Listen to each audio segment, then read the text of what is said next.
Menemukan satu tema yang sangat bagus berkaitan dengan teologi penyembahan ataupun doktrin penyembahan. Kita akan baca bersama-sama dari Yohanes 4 ayat 24. Yohanes pasal 4 ayat yang ke-24. Pada hitungan ketiga kita akan membaca 1, 2, 3. Dan barang siapa menyembah dia harus menyembahnya dalam roh dan kebenaran. Sungguh indah ya. Firman Tuhan yang kita baca ini sungguh indah dan suaranya bersatu, membacanya juga sangat bagus. Waktu menyanyi tadi juga bagus ya, karena ruangnya memang sudah diatur sedemikian rupa. Nah, berbicara tentang penyembahan ataupun doktrin penyembahan ini sangat penting karena berkaitan dengan hidup kita yang merupakan hidup yang penuh dengan penyembahan. Nah, kita melihat bahwa doktrin penyembahan yang benar itu seharusnya bersifat teosentris, artinya berpusatkan Allah. Jadi Allah yang dijadikan sebagai pusat penyembahan. Manusia menyenangkan Allah melalui hidupnya, karena yang berkebutuhan sangat luar biasa itu adalah manusia, membutuhkan menyembah kepada oknum yang lebih besar, kepada pribadi yang lebih besar, yakni Allah sendiri. Sedangkan doktrin worship ataupun doktrin penyembahan yang keliru itu bersifat antroposentris, yakni bersifat secara manusiawi. Manusia menyenangkan manusia, begitu ya. Nah, itu keliru. Itu namanya sebenarnya kekeliruan atas nama penyembahan ya, menyenangkan diri sendiri atas nama penyembahan, itu keliru. Nah, contohnya bagaimana? Saya menyediakan ada 3 gambar ya. Nah, contoh seperti ini adalah ibadah antroposentris. Manusia merancang gedungnya, manusia merancang suasananya, merancang aksesoris lampu-lampunya untuk menyenangkan dirinya sendiri, sehingga ketika di dalam ibadah dia dapat melompat-lompat, dapat katarsis ya, istilah psikologinya, dapat melampiaskan emosinya, dapat menangis, dapat menjerit, dapat tertawa terbahak-bahak, itu menurut mereka adalah ibadah. Padahal itu bukan, karena itu bersifat antroposentris. Artinya manusia menyenangkan dirinya sendiri, bukan untuk menyenangkan Tuhan, gitu ya. Ada beberapa gambar ya. Lihat lagi. Nah, ini adalah contoh-contoh ibadah yang menyenangkan diri sendiri. Karena apa? Karena mata dibuat untuk memuaskan pandangannya, telinga ya untuk menyenangkan ya irama musik yang mereka suka, dan kemudian gayanya yang tidak teratur, tidak tertib, dan hingar-bingar. Yang menjadi pusat tontonan itu adalah pemimpinnya, entah itu WL-nya ataupun pengkorbannya. Padahal ibadah yang benar ya, yang dijadikan pusat itu adalah Tuhan Allah sendiri, bukan manusianya.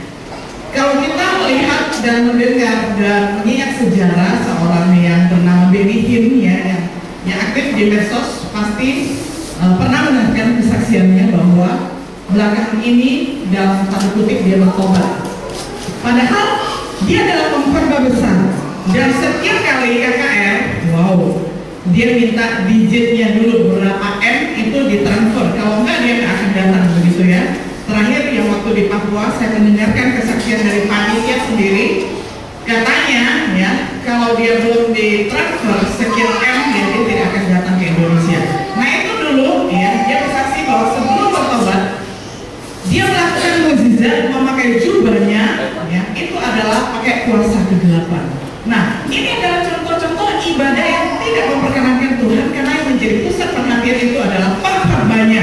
Walaupun dia bisa ya dengan memutar-mutar jubahnya di udara, dia bisa menyembuhkan orang, tapi itu bukan kuasa dari Tuhan.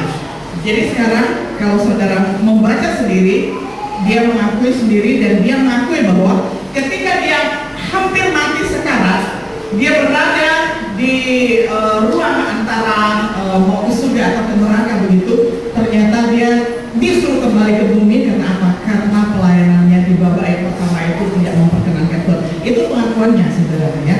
Nah, jadi kalau ibadah yang ditonjolkan itu pengkhotbah atau worship leadernya atau siapapun artis-artisnya, itu sesungguhnya bersifat antroposentris karena menyenangkan manusia. Tetapi ibadah yang benar itu adalah menyenangkan Allah. Nah, sekarang mari kita melihat arti penyembahan menurut kata-kata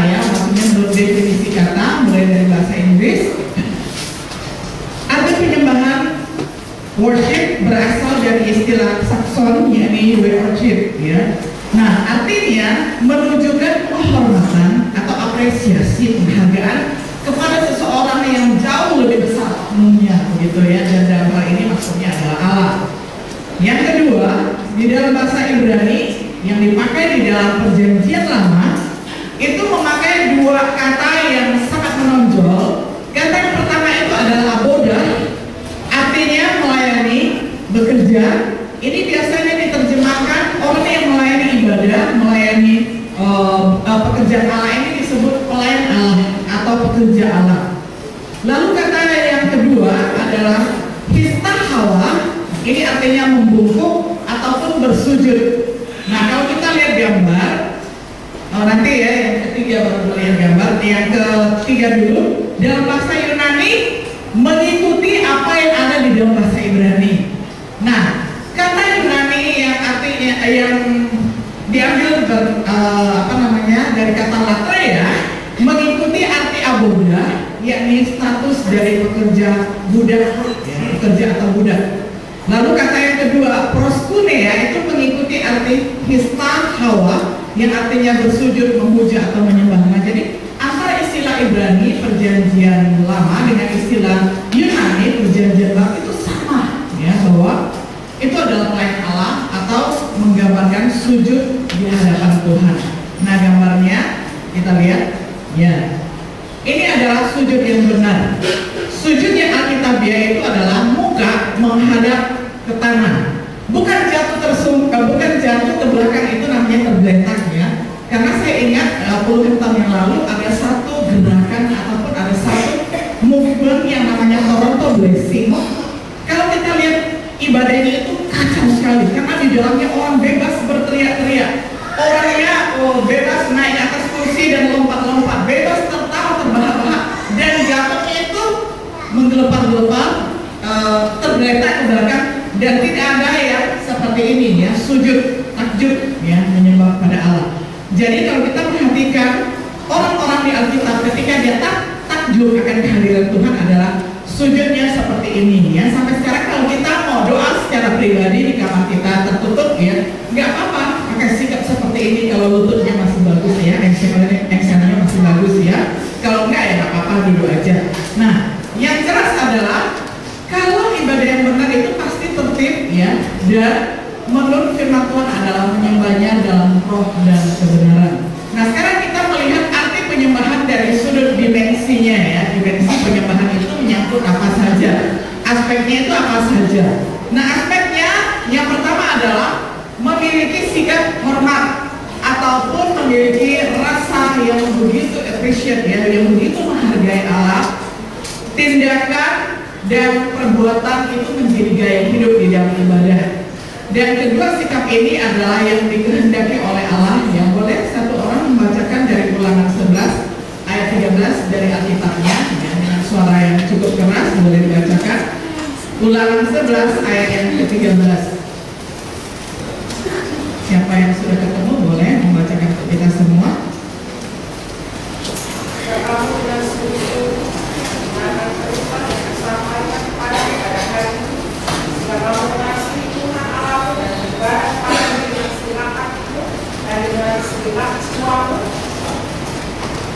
Ya, jadi ini adalah ibadah yang sejati. Ibadah yang sejati itu adalah kalau kita terfokus pada Allah dengan segenap hati, dengan segenap jiwa. Jadi tidak bercabang-cabang, ya. Nah, ini sesungguhnya adalah dimensi hidup secara keseluruhan di hadapan Tuhan. Nah, sekarang kita masuk melihat tentang hakikat ataupun inti ataupun core dari penyembahan itu apa. Kalau tadi kan istilah kata-kata, ya. Nah, sekarang kepada hakikatnya, ya, hakikat penyembahan itu. Nah, hakikat penyembahan adalah respon umat, respon manusia pada Allah. Karena sesungguhnya yang paling membutuhkan penyembahan, yang membutuhkan ibadah itu adalah bukan Allah, melainkan manusia. Karena apa? Karena manusia adalah ciptaan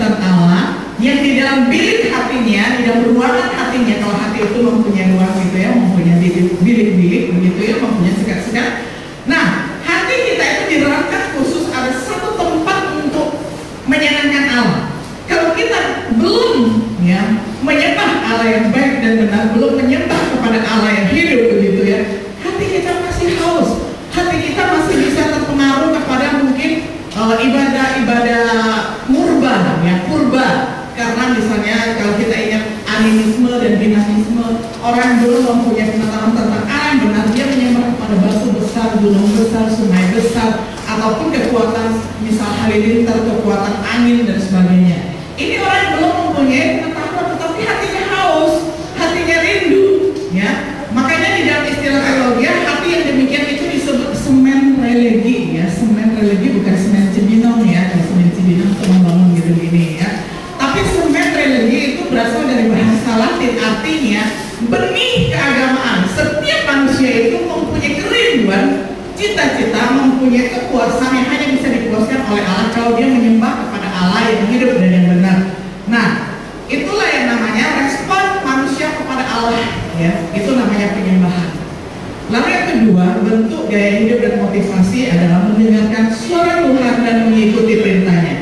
Nah, jadi ketika masih di padang gurun pun, ketika Israel pada waktu itu belum memiliki tabernakel, belum memiliki sinagoge, bait Allah permanen, Tuhan Allah mengatakan sebenarnya bukan masalah tempat, bukan masalah suasana, tetapi yang Tuhan inginkan ketika umat dipanggil keluar dari Mesir itu adalah untuk beribadah, itu adalah yang paling utama, esensi ibadah itu adalah mendengarkan suara Tuhan dan mengikuti perintahnya. Karena suara Tuhan itu mengandung perintah, mengandung ajaran, maka yang Tuhan inginkan di dalam penyembahan itu adalah umat mendengarkan suara Tuhan dan mengikuti perintahnya. Jadi trust and obey, percaya dan taat. Lalu yang berikutnya, kalau kita lihat beralih ya dari PB sekarang dari PL ke PB, dari perjanjian lama ke perjanjian baru. Nah, penyembahan perjanjian baru sebenarnya sama ya, yakni berpusat kepada Yesus Kristus ya, dikhususkan pada kehidupan, pengajaran, penyalipan dan kebangkitan Yesus. Jadi inti sari ya dari penyembahan Kristen itu adalah berpusatkan kepada Kristus. Makanya aksesoris yang paling utama di dalam gereja sesungguhnya adalah salib ya.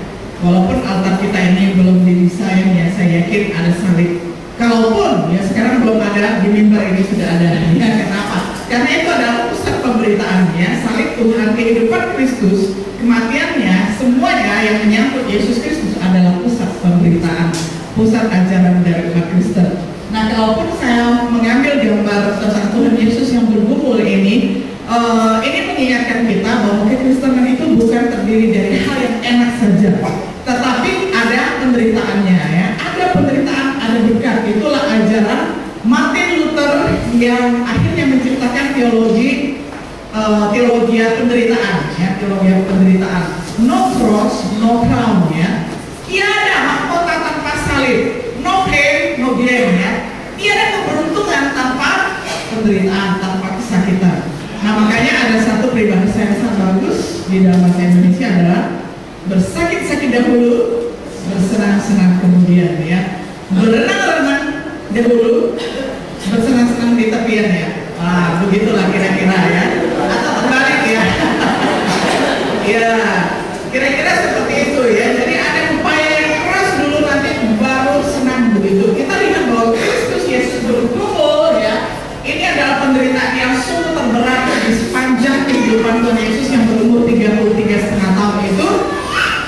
Dimulai dari Getsemani, karena disitulah dia menerima kehendak Allah, dan itu adalah penderitaan terberat. Dan penderitaan terberatnya adalah sebenarnya bukan dimulai di kayu salib, bukan, tapi bermula dari Getsemani ini ya. Nah, jadi disinilah kita melihat bahwa yang menjadi pusat ibadah, yang menjadi pusat penyembahan di gereja ya, karena gereja adalah kelanjutan dari zaman perjanjian baru, itu adalah Tuhan Yesus Kristus. Lalu yang ketiga, saudara perhatikan tentang kegiatan penyembahan. Nah, ini berbicara tentang praktikalnya ya, berbicara tentang praktisnya.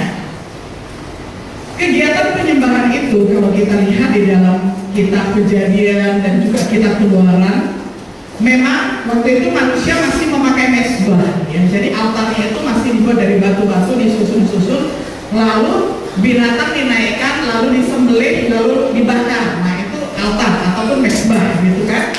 Jadi ada 7 peringatan, yang misalnya Yakub, ya, bertemu dengan Allah di penil, dia bermimpi melihat ada tanda, ya, menuju ke surga dan ada malaikat turun naik. Nah lalu besok paginya bangun dia mendirikan sebuah altar ataupun mezbah, ya. Nah itu namanya 7 peringatan ataupun tempat orang menyembah kepada Tuhan, berkorban kepada Tuhan.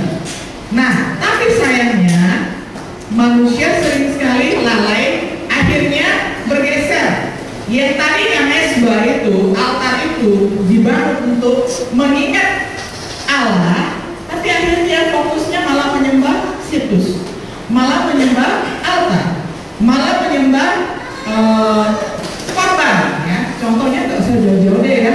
Ketika Musa turun dari atas gunung Sinai, dia saking marahnya sampai memecahkan 2 batu yang dia pegang itu, ya, dia lempar ke bawah. Itu karena apa? Karena matanya melihat umat berseru-seru menyembah apa? Lembu emas. Nah, situs disembah, benda disembah, altar, ya, yang seharusnya menjadi sarana untuk pemujaan kepada Allah, malah altarnya yang disembah. Nah ini kan udah nggak sesuai, ya, udah nggak bagus. Nah makanya gak heran karena kecenderungan manusia yang seperti ini. Coba perhatikan, Musa sampai sekarang ada nggak orang yang tahu di mana kuburannya? Nggak ada, karena ada maksudnya. Maksudnya adalah Allah tidak ingin bahwa umat itu mengkultus individu. Karena sering sekali manusia bukan mengkultus Allah atau mengalahkan Allah, begitu kan, seharusnya mengidolkan Allah, ya. Karena Allah itu adalah idola kita, sebenarnya nggak boleh yang sesama itu dijadikan idol, ya, ataupun idola, nggak boleh, ya. Karena idol itu bisa jadi berhala kita, gitu kan. Jadi seharusnya Allah yang menjadi idola kita yang tertinggi. Nah malah terbalik, sering sekali manusia memutuskan tempat pemujaan dan bahkan kuburan pemimpin besar. Ya makanya Tuhan tidak mengizinkan Musa itu kelihatan ada kuburnya, gitu kan. Itu pasti ada maksud. Kenapa? Musa adalah pemimpin besar. Jadi kalau sampai hari ini ada orang tahu kuburannya, bisa-bisa kuburannya disembah. Jangankan Musa, ya, nggak usah jauh-jauh deh, Gus Dur aja pada waktu dimakamkan, ya, saya lihat di televisi, mungkin Bapak Ibu masih ada yang ingat waktu itu ada orang yang menghadiri pemakaman Gus Dur itu mengambil apa? Tanahnya dimasukin ke kantong, ya. Itu apa? Itu tanah-tanah kultus, ya. Kenapa? Karena berpikir bahwa tanah yang ikut memakamkan Gus Dur itu adalah tanah keramat. Jadi bisa-bisa diambil rumah itu untuk jimat-jimat, saudara, ya. Itu tanahnya. Manusia sendiri tidak fokus. Padahal yang harus kita fokuskan itu adalah Allah, bukan mezbahnya, bukan altarnya, gitu, ya. Walaupun altar, mezbah, mimbar, ya, altar yang kita punya ini adalah lambang, begitu, ya. Tapi bukan itu yang kita sembah, tapi Allahnya. Lalu yang kedua, kita lihat ajaran Yudaisme ataupun tradisi di dalam orang-orang Yahudi ataupun kepercayaan Yahudi. Memang mereka berhasil mengembangkan, ya, sekumpulan hari raya yang tercatat di dalam perjanjian lama, misalnya Paskah, memperingati hari keluarnya bangsa Israel dari Mesir untuk beribadah kepada Allah, kan begitu, ya kan. Nah lalu Pentakosta ini sebenarnya adalah mensyukuri hari panen-panen, begitu, ya kan, panen raya, ya. Nah tetapi di perjanjian baru, ya, baik Paskah baik Pentakosta itu diberi makna yang baru, yakni Paskah diberi makna yang baru, yakni hari kebangkitan Tuhan Yesus. Lalu Pentakosta diberi makna yang baru, yakni hari turunnya Roh Kudus, ya. Nah tentang tabernakel dan semuanya, kalau saya mengajak kita melihat satu gambar tabernakel, ya, kemah pertemuan ataupun sebelum bait Allah dibangun secara permanen, ya, bait Allah kan ada 3, ya. Nah kita lihat yang pertama dibangun oleh zaman siapa? Zamannya Daud kah? Bukan, putranya. Yang pertama Salomo, yang kedua Zerubabel, ya, yang ketiga Herodes, ya kan. Nah yang ketiga ini sempat istilahnya di zamannya Tuhan Yesus itu sudah tahun Masehi, itu tahun 70 dimusnahkan oleh tentara Titus, ya kan. Nah jadi kita lihat sebelum itu, sebelum apa namanya, yang bait Allah yang permanen dibangun. Nah ini yang bisa dipindahkan begitu. Nah, kita lihat bahwa di dalam Ruang Maha Kudus ya kan, kemudian ada keluar semacam asap kemuliaan, yaitu adalah aur kemuliaan. Nah, itu adalah lambang kehadiran Allah. Sedangkan kalau yang di pelataran yang ada asap yang lain ya, asap yang ada hitam-hitamnya itu adalah membakar korban. Jadi dari mezbah dibakar korban persembahan. Misalnya umat datang dengan menyesal sudah berbuat dosa, itu berarti korban penebus salah, ada korban penebusan dan sebagainya ya. Nah, jadi di situ kita melihat bahwa dari tabernakel menuju ke sinagoge itu sebenarnya lambang ataupun semacam gambaran bagi kita. Sinagoge maupun kemah suci tabernakel itu menyediakan struktur bagi konsep penyembahan Sabat untuk memperingati bahwa Allah beristirahat pada hari yang berapa? Yang ketujuh ya, beristirahat pada hari yang ketujuh. Nah, tetapi gereja artinya setelah zaman perjanjian baru sampai kepada zaman gereja hari ini mengubahnya menjadi hari Tuhan. Jadi kita beribadah bukan pada hari Sabat lagi dalam arti hari ketujuh, tetapi ini adalah hari pertama dari satu minggu ya. Nah, jadi kalau hari Minggu seperti sekarang ini sesungguhnya di kalender Mesianis itu bukan hari ketujuh, melainkan hari pertama ya. Karena kita tahu kalender Mesianis ataupun kalender internasional yang kita pakai ini adalah tercipta ya untuk memperingati bahwa Mesias sudah datang ke dunia ini dan langsung kehadirannya itu mengubah penanggalan dunia menjadi barat ya. Kalau kita lihat sejarah itu selalu dimulai dengan tanggalan Masehi, before Christ and after Christ kan gitu ya. Sebelum Masehi dan sesudah Masehi. Masehi itu kan artinya Mesias. Sebelum Mesias dan sesudah Mesias, begitu ya. Nah, jadi sekarang kita melihat tradisi gereja mula-mula yang beribadah kepada Tuhan di hari pertama dalam satu minggu ya, seperti ini. Nah, awal jemaat mula-mula, wah semangatnya luar biasa, semangat bersekutu, semangat beribadah, semangat menyembah kepada Tuhan itu luar biasa, sama seperti kita hari ini. Semuanya senang menikmati suasana yang baru gitu kan. Nah, mereka berkumpul setiap hari ya. Kita bayangkan kalau berkumpul setiap hari kemudiannya kapan? Kan pertanyaannya gitu ya. Lama-lama akhirnya ibadah pribadi yang menjadi setiap hari ya, silakan atur waktunya, boleh pagi, boleh siang, boleh malam. Nah, tetapi untuk ibadah bersama-sama, ibadah umum, ibadah raya ya seperti ini. Nah, akhirnya disepakatilah pada hari pertama di dalam satu minggu ini ya. Nah, jadi tradisi gereja mula-mula diteruskan sampai kepada hari ini. Nah, itulah saudara, kalau kita melihat tentang doktrin penyembahan ataupun teologi penyembahan. Yang berikut masih berkaitan dengan doktrin penyembahan. Kita melihat ayat yang kita baca itu tadi adalah Yohanes 4 ayat 24. Itu adalah dalam konteks ketika Tuhan Yesus menjawab pertanyaan perempuan Samaria. Perempuan Samaria kita tahu adalah campuran dari suku Israel dengan yang non Israel ya. Nah, jadi kalau Israel menikah dengan orang yang bukan dari Israel, keturunannya disebut Samaria begitu ya kan. Nah, pada waktu itu perempuan Samaria ini bertemu dengan Tuhan Yesus di sumur Yakub, dan waktu itu dia bertanya ya, kalau nenek moyangku, dia bilang ya, itu ibadahnya di Gunung Gerizim. Nah, sekarang apakah kami juga harus ikut ke Yerusalem? Padahal kan orang Samaria ini tahu mereka nggak boleh melintasi yang namanya kota orang Israel, apalagi sampai pergi ke kota sucinya, pusat peribadahannya di Yerusalem kan begitu. Nah, sekarang kesempatan bertemu dengan Mesias langsung, bertemu dengan Kristus langsung, makanya dia pengen bertanya begitu ya kan kepada Yesus Kristus. Nah, Tuhan Yesus pada saat itu menjawab dengan luar biasa.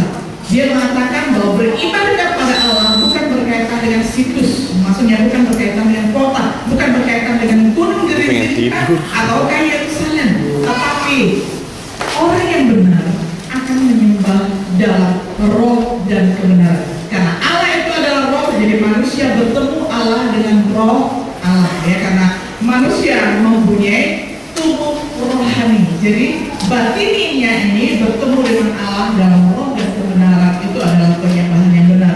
Nah, prinsip kebenaran ini tentu saja kita dapat firman Tuhan yang memimpin ibadah seseorang itu menjadi benar. Nah, jadi kalau misalnya kita banyak bertanya ya, misalnya ibadah yang disertai dengan pemandangan seperti gambar yang ketiga tadi ya, yang gedungnya seperti bioskop, yang gedungnya seperti diskotik, boleh nggak seperti itu? Sebenarnya kita bisa menjawab sendiri ya. Itu sebenarnya untuk menyenangkan Allah kah atau untuk menyenangkan diri sendiri? Karena hakikat ibadah itu adalah bukan menyenangkan diri sendiri, tetapi menyenangkan Allah. Nah, kalau ibadah dibuat semata-mata untuk supaya saya enak, supaya saya lega, supaya saya bisa katarsis ya, katarsis itu mengeluarkan emosi secara bebas, itu yang ceria dan sebagainya. Nah, itu sebenarnya penyembahan yang disebut dengan bersifat antroposetris ya, menyenangkan manusia itu sendiri tapi atas nama ibadah kan begitu. Nah, tentu saja bukan itu yang Tuhan Allah inginkan ya. Ibadah yang hidup, ibadah yang berkenan itu bukan hanya menyangkut kita setiap minggu berkumpul seperti ini, tetapi menyangkut keseluruhan hidup. Makanya Paulus di dalam Roma 12 ayat 1 dia mengatakan bahwa ibadah yang benar, ibadah sejati itu adalah mempersembahkan seluruh hidup kita sebagai persembahan yang hidup, yang berkenan di hadapan Tuhan, persembahan yang harum di hadapan Tuhan, menyangkut seluruh aspek kita. Nah, contoh praktisnya sekali saudara, ini secara pribadi saya sharing sedikit saja. Kalau misalnya saya tergoda untuk berdosa ya, misalnya dosa marah-marah ya, misalnya ketika ditemuin oleh mahasiswa yang kurang pintar misalnya, saya kehabisan kesabaran, saya cenderung marah, apalagi kalau datang ketemu mau konsultasi tesis ya, itu nggak janjian dulu, masuk saja ruangan kantor misalnya seperti itu, saya pengen marah misalnya. Nah, dalam keadaan seperti itu saya langsung teringat ya, apakah ibadah saya seperti itu menyenangkan Tuhan? Apakah penyembahan saya seperti itu menyenangkan Tuhan? Langsung saya sadar saudara. Karena apa? Karena setiap perbuatan kita, gaya hidup kita adalah penyembahan kepada Tuhan. Jadi kalau misalnya ini menolong saudara ya, ilustrasi yang saya bawa dari diri saya sendiri ini menolong saudara. Setiap kali kalau kita tergoda misalnya untuk mencuri, untuk berzina, atau untuk nonton pornografi, kita bertanya apakah ya tindakan ini, tindakan penyembahan saya ini ya itu menyenangkan Tuhan? Wah, pasti langsung kita cek, waduh ini bukan penyembahan, ini berzina ini, wah ini bukan penyembahan, ini mencuri ini. Langsung itu bisa menolong kita menyadarkan. Karena apa? Karena penyembahan yang benar itu menyangkut seluruh gaya hidup kita, perbuatan kita. Nah, sebagai penutup saudara, kita diingatkan bahwa penyembahan kepada Allah itu adalah kebutuhan manusia yang paling hakiki. Penyembahan kepada Allah ya, itu adalah kebutuhan manusia, bukan kebutuhan Allah. Karena Allah nggak disembah pun dia sudah mulia. Karena Allah nggak disembah pun dia sudah puas ya, dia sudah puas dengan dirinya sendiri. Nah, tetapi penyembahan ini kita butuhkan karena kita adalah ciptaan yang diberi ruang khusus di hatinya untuk diisi oleh hadirat Allah. Lalu yang berikut, penyembahan itu sesungguhnya adalah respon manusia kepada Allah. Jadi kalau respon ini diperkenankan oleh Allah, pertanyaannya apakah kita memberikan respon yang terbaik kepada Allah, kan begitu ya. Yang berikut, penyembahan melibatkan seantero pribadi, seluruh pribadi, artinya tidak terpecah-pecah kepribadian kita. Ketika kita membawa diri kita beribadah kepada Tuhan, mari ya, kalau raga kita ada di gereja, kalau raga kita ada di ruang ibadah, apakah jiwa dan roh kita juga sama ya, sebulan-bulan yang untuk Tuhan begitu, atau pikiran kita kemana-mana ya. Lalu yang berikutnya, penyembahan yang benar itu adalah hasil dari hubungan kita secara pribadi ya dengan Allah benar, sehingga akhirnya menghasilkan hubungan secara horizontal dengan sesama itu juga benar. Selalu ingat ya, hubungan berbentuk salib ya. Secara vertikal kita menyembah kepada Allah dan hasilnya, dampaknya adalah secara horizontal ya, dengan sesama hubungan kita juga baik, dan hubungan dengan diri kita sendiri juga baik. Lalu yang terakhir adalah menyembah yang benar. Penyembahan yang benar itu adalah di dalam roh dan kebenaran. Jadi dimanapun kita berada ya, ketika kita masuk ke gereja ataupun melangkahkan kaki keluar dari gereja, kita tetap beribadah kepada Tuhan. Karena ibadah di gereja hanya dalam arti yang sempit, berkumpul di hari Minggu, bersatu, beribadah, menyembah kepada Tuhan. Tetapi ibadah dalam arti seluas-luasnya adalah kita hidup di dalam penyembahan dengan seluruh hidup kita ya, dimanapun kita berada, dan apapun yang kita kerjakan itu adalah ibadah. Nah, kiranya Tuhan menolong kita untuk dapat melakukan firman Tuhan yang memampukan kita untuk melakukan firman-Nya.